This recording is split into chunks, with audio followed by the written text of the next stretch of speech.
नमस्कार। आज हम एक ऐसे विषय पर बात करने वाले हैं जो शायद हर किसी की जिंदगी से कभी ना कभी जुड़ता ही है।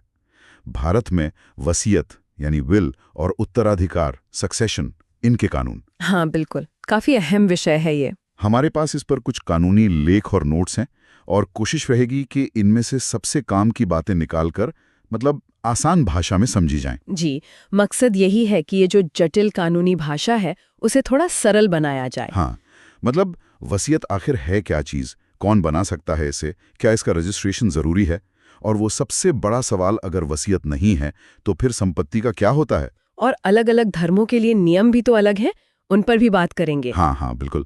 तो आज इन्हीं सब पहलुओं को थोड़ा खोलते हैं, देखते हैं क्या है। चलिए। और देखिए, शुरू में ही एक थोड़ी चौंकाने वाली बात सामने आती है, क्या पता? कि वसीयत जैसी इतनी जरूरी चीज का रजिस्ट्रेशन करवाना भारत में अनिवार्य नहीं है। हाँ, ये अक्सर लोगों को पता नहीं होता। या फिर कि मुस्लिम कानून के तहत आप अपनी पूरी संपत्ति वसीयत में दे ही नहीं सकते, सिर्फ 1/3। ये कुछ ऐसी चीजें हैं जिन पर आज हम बात करेंगे। जी, इन गुत्थियों को सुलझाने की कोशिश करते हैं। तो सबसे पहले ये समझते हैं कि वसीयत आखिर है क्या। इंडियन सक्सेशन एक्ट 1925 की धारा 2H कुछ कहती है इसके बारे में। हाँ, देखिए, सरल शब्दों में कहें तो ये किसी व्यक्ति की, जिसे वसीयतकर्ता या टेस्टेटर कहते हैं, अपनी संपत्ति के बारे में एक कानूनी घोषणा है। मतलब वो ये बताता है कि उसकी मृत्यु के बाद उसकी संपत्ति का क्या हो। अच्छा। इसका मूल उद्देश्य यही है कि व्यक्ति अपनी संपत्ति को अपनी इच्छा के अनुसार अपनी मृत्यु के बाद सही लोगों तक पहुंचा सके। और धारा 59 ये साफ करती है कि कोई भी व्यक्ति जो स्वस्थ दिमाग का है और नाबालिग नहीं है, वो वसीयत बना सकता है। तो कौन बना सकता है, मतलब कोई खास योग्यता चाहिए? नहीं, जैसा मैंने कहा, मुख्य शर्त है व्यक्ति का वयस्क होना और स्वस्थ दिमाग का होना। मतलब वसीयत बनाते समय उसे ये समझ हो कि वो क्या कर रहा है, उसके क्या नतीजे होंगे। और दिलचस्प बात यह है, जैसा हमारे स्रोत बताते हैं, कि बहरे, गूंगे या दृष्टिहीन व्यक्ति भी वसीयत बना सकते हैं। अरे वाह! अच्छा, और इसे कानूनी तौर पर पक्का करने के लिए मतलब क्या करना होता है? हाँ। इसकी वैलिडिटी के लिए 2 चीजें बहुत जरूरी हैं। पहली, वसीयत पर वसीयतकर्ता के हस्ताक्षर या अंगूठे का निशान होना चाहिए। ठीक है। और दूसरी, कम से कम 2 गवाहों द्वारा इसका प्रमाणीकरण मतलब एटेस्टेशन होना जरूरी है। और प्रमाणीकरण का मतलब है कि उन गवाहों ने वसीयतकर्ता को साइन करते या निशान लगाते देखा हो और फिर वसीयतकर्ता की मौजूदगी में ही उन्होंने गवाह के तौर पर साइन किए हों। अच्छा, ये गवाह कोई भी हो सकते हैं?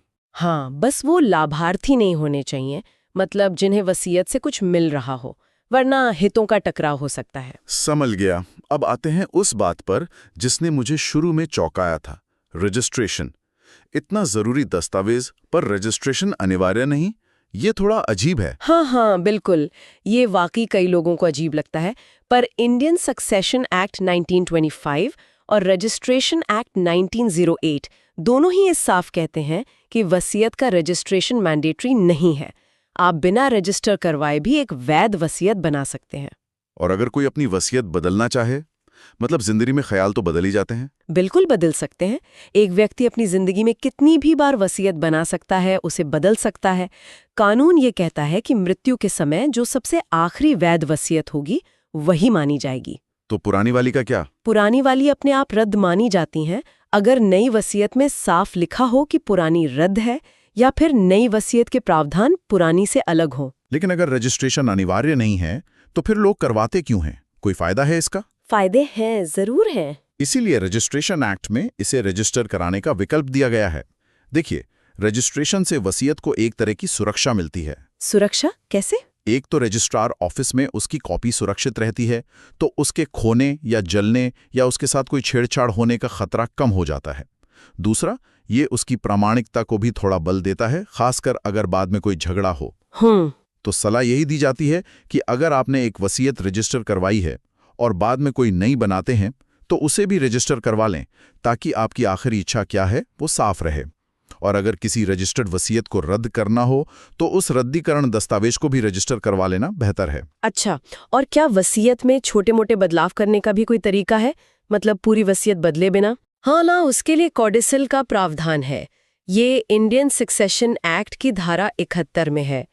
कॉडसिल एक तरह का छोटा दस्तावेज होता है जो मूल वसीयत में कुछ जोड़ने या हटाने या बदलने के लिए बनाया जाता है। अच्छा। इसे भी बिल्कुल वसीयत की तरह ही बनाना पड़ता है, हस्ताक्षर और 2 गवाहों से प्रमाणीकरण, और ये मूल वसीयत का ही हिस्सा माना जाता है। ठीक है, ये तो हुई वसीयत बनाने और बदलने की बात। अब मान लीजिए किसी व्यक्ति की मृत्यु हो जाती है। अगर उसने वसीयत बनाई थी, जिसे टेस्टेट होना कहते हैं, तो संपत्ति कैसे बंटती है? अगर वसीयत है तो संपत्ति का बंटवारा वसीयती उत्तराधिकार कहलाता है, और ये बंटवारा वसीयत में लिखी इच्छा के अनुसार ही होता है। सीधा सीधा? हाँ, लेकिन यहाँ एक पेच है। किस कानून के तहत वो वसीयत मान्य होगी, ये व्यक्ति के धर्म पर निर्भर करता है। अच्छा। हाँ, हमारे स्रोतों के अनुसार हिंदुओं के लिए, जिसमें बौद्ध, जैन और सिख भी आते हैं, उनकी वसीयत पर हिंदू सक्सेशन एक्ट 1956 की धारा 30 लागू होती है। ठीक। मुसलमानों की वसीयत उनके अपने पर्सनल मुस्लिम लॉ के तहत आती है, और बाकी समुदायों जैसे ईसाई, पारसी, यहूदी वगैरह, उनकी वसीयतें इंडियन सक्सेशन एक्ट 1925 के हिसाब से चलती हैं। तो ये तो हुई वसीयत की बात। लेकिन क्या होता है अगर किसी ने अपनी संपत्ति के बारे में कोई इच्छा जाहिर ना की हो, मतलब बिना वसीयत बनाए ही मृत्यु हो जाए, जिसे शायद इंटेस्टेट कहते हैं? सही कहा, इंटेस्टेट। जब कोई व्यक्ति बिना वैध वसीयत छोड़े मर जाता है तो उसकी संपत्ति का बंटवारा निर्वसीयती उत्तराधिकार इंटेस्टेट सक्सेशन के नियमों के अनुसार होता है। और ये नियम कौन तय करता है? ये नियम पूरी तरह से व्यक्ति के पर्सनल लॉ यानी उसके धर्म पर आधारित होते हैं, और यहीं पर मामला थोड़ा और पेचीदा हो जाता है क्योंकि हर समुदाय के लिए नियम अलग-अलग हैं। चलिए इन अलग-अलग नियमों को थोड़ा समझते हैं। शुरुआत हिंदुओं से करते हैं, जिनमें बौद्ध, जैन और सिख भी शामिल हैं। इन पर हिंदू सक्सेशन एक्ट 1956 लागू होता है। तो अगर वसीयत नहीं है तो क्या होगा? देखिए, हिंदू कानून में बिना वसीयत मरने वाले पुरुष की संपत्ति सबसे पहले उसके सबसे करीबी वारिसों में बंटती है, जिन्हें क्लास 1 हेयर कहते हैं। क्लास 1 हेयर कौन आते हैं इसमें? इसमें मुख्य रूप से उसकी विधवा, उसके बच्चे, और अगर कोई बच्चा पहले मर गया हो तो उसके बच्चे यानी पोते पोतियां, और उसकी मां शामिल होते हैं। संपत्ति इन सब में बराबर बंटती है। और अगर इनमें से कोई ना हो तो? अगर क्लास 1 का कोई वारिस नहीं है तब संपत्ति क्लास 2 हेयर को मिलती है। इसमें सबसे पहले पिता का हक आता है। अगर पिता भी नहीं है तो फिर भाई, बहन और दूसरे रिश्तेदार कानून में दिए गए क्रम के अनुसार आते हैं। अच्छा, और हिंदू महिला की संपत्ति का क्या होता है बिना वसीयत के? क्या नियम वही हैं? नहीं, यहाँ नियम थोड़े अलग है, और इसमें एक दिलचस्प बारीकी भी है। सामान्य नियम तो ये है कि महिला की संपत्ति उसके पति और बच्चों और पहले मर चुके बच्चे के वारिसों में बराबर बंटती है। ठीक। इनके न होने पर संपत्ति पति के वारिसों को जाती है, और अगर पति के वारिस भी नहीं है तब महिला के माता पिता का नंबर आता है। आपने एक बारीकी का जिक्र किया था, वो क्या है? हाँ, वो बारीकी संपत्ति के स्रोत से जुड़ी है, मतलब संपत्ति मिली कहाँ से थी। अगर किसी हिंदू महिला को संपत्ति अपने माता पिता से विरासत में मिली है और उसकी मृत्यु के समय उसका कोई पति या संतान के बच्चे नहीं है, तो वो संपत्ति उसके पति के वारिसों को नहीं जाएगी। अच्छा। तो किसको जाएगी? वो वापस उसके पिता के वारिसों को मिल जाएगी। लेकिन अगर संपत्ति उसे अपने पति या ससुर से मिली थी, मान लीजिए विरासत में, तो पति या संतान न होने पर वो संपत्ति उसके पति के वारिसों को ही जाएगी। अरे, ये तो वाकई बहुत महत्वपूर्ण अंतर है। जी हाँ, ये संपत्ति के स्रोत पर निर्भर करता है। ये तो सच में पेचीदा है। अच्छा, एक और स्थिति है, स्पेशल मैरिज एक्ट 1954। अगर कोई इस कानून के तहत शादी करता है, मतलब इंटर रिलीजन शादी, तो क्या उनके उत्तराधिकार के नियम बदल जाते हैं? हाँ, ये एक बहुत महत्वपूर्ण पॉइंट है।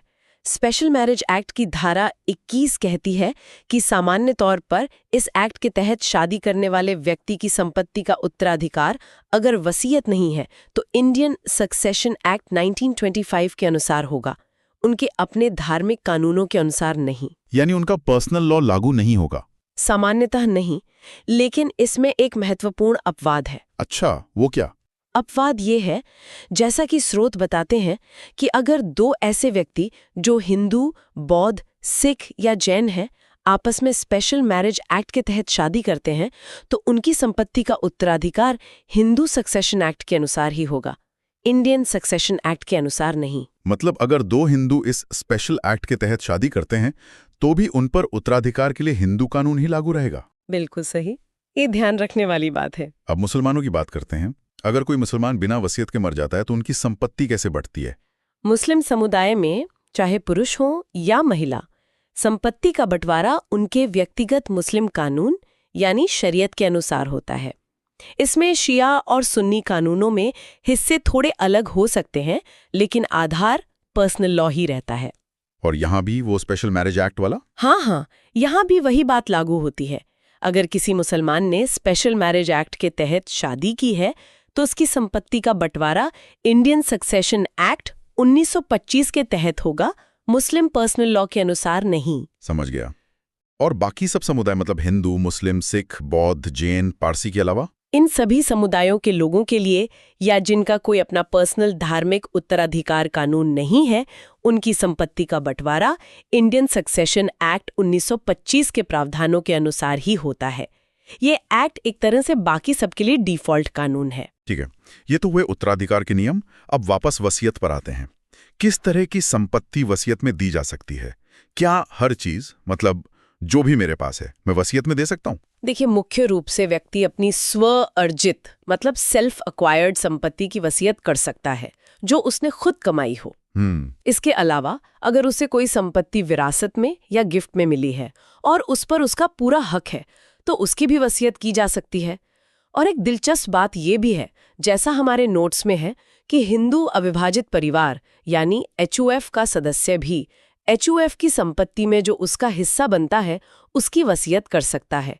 ये हिंदू सक्सेशन एक्ट 1956 के तहत मुमकिन हुआ है। अच्छा, और क्या कुछ ऐसा भी है जिसकी वसीयत नहीं की जा सकती? हाँ, ऐसी संपत्तियां या अधिकार जो कानूनन ट्रांसफरेबल नहीं है, मतलब एक से दूसरे को दिए नहीं जा सकते, उनकी वसीयत नहीं हो सकती।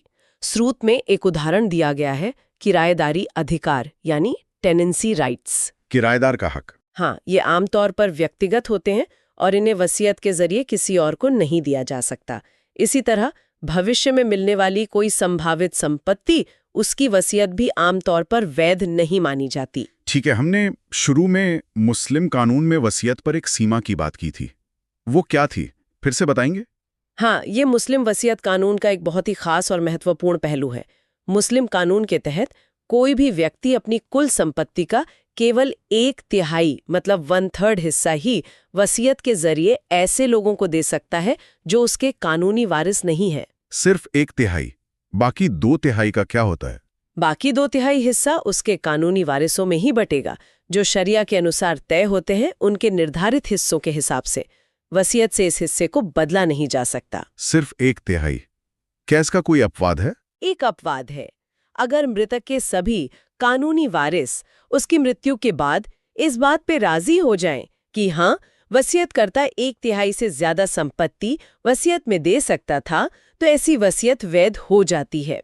लेकिन सभी वारिसों की सहमति जरूरी है। अच्छा, वसीयत बन गई, मृत्यु हो गई, अब इसे लागू कौन करवाएगा? प्रक्रिया क्या है? यहीं पर शायद वो निष्पादक और प्रोबेट जैसे शब्द आते हैं। बिल्कुल, वसीयतकर्ता अपनी वसीयत में ही किसी व्यक्ति या संस्था को निष्पादक यानी एग्जीक्यूटर नियुक्त कर सकता है। निष्पादक? हाँ, निष्पादक का काम होता है वसीयतकर्ता की मृत्यु के बाद उसकी सारी संपत्ति को इकट्ठा करना, उसके कर्ज वगैरह चुकाना और फिर जो बची हुई संपत्ति है उसे वसीयत के अनुसार लाभार्थियों में बांटना। और अगर कोई निष्पादक नियुक्त ना किया हो या जिसे किया हो वो मना कर दे? ऐसी स्थिति में या अगर वसीयत ही नहीं है, मतलब इंटरस्टेट मामला है, तो अदालत में प्रशासन पत्र यानी लेटर ऑफ एडमिनिस्ट्रेशन के लिए आवेदन किया जा सकता है।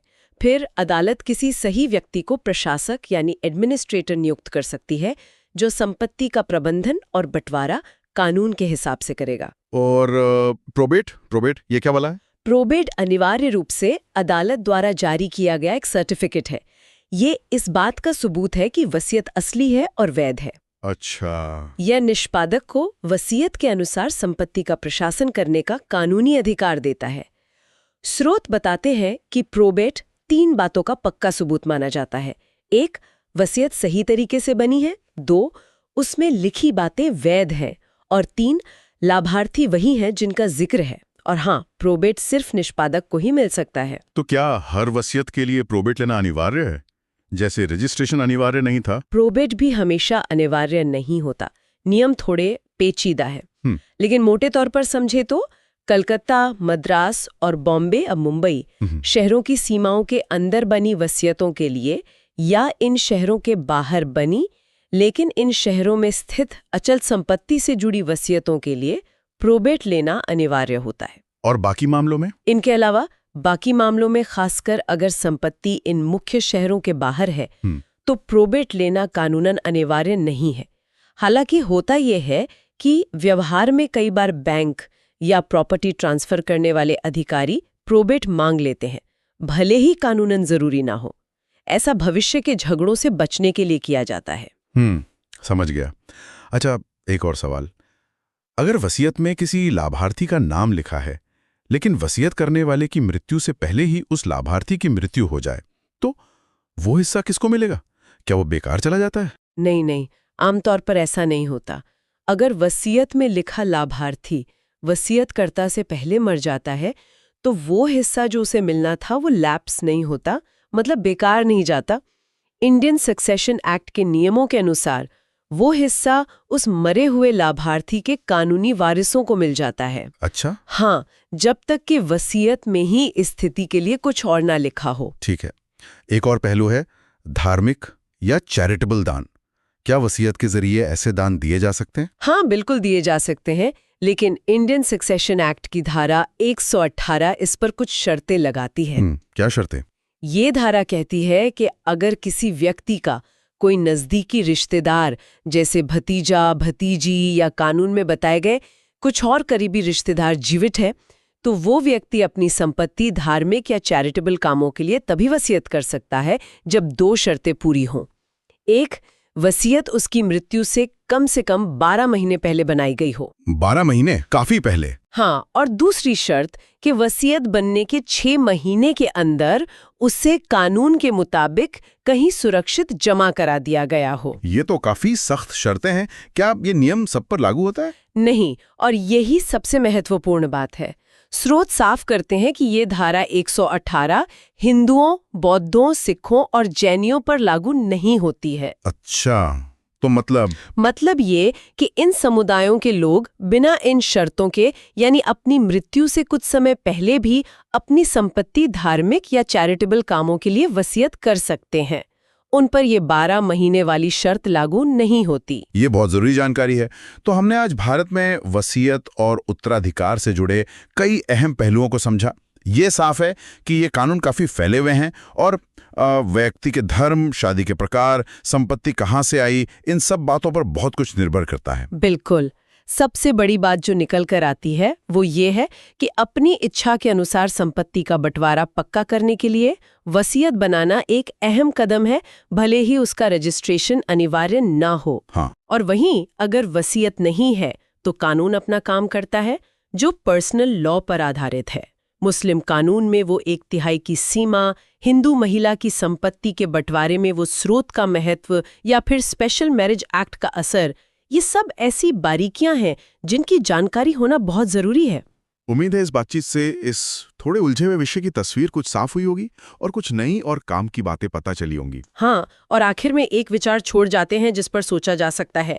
आज के दौर में जहाँ परिवार ज्यादा मिले जुले हो रहे हैं, कभी कभी अलग अलग धर्मों के लोग एक ही परिवार में होते हैं या संपत्ति देश विदेश में फैली होती है, ऐसे में ये कानूनी नियम व्यक्तिगत एस्टेट प्लानिंग को कैसे प्रभावित करते हैं? सोचने वाली बात है। हाँ, अपनी इच्छाओं और इन कानूनों के बीच संतुलन साधना मुझे लगता है भविष्य में और भी महत्वपूर्ण होता जाएगा। ये निश्चित रूप से आगे और गहराई से जानने लायक विषय है।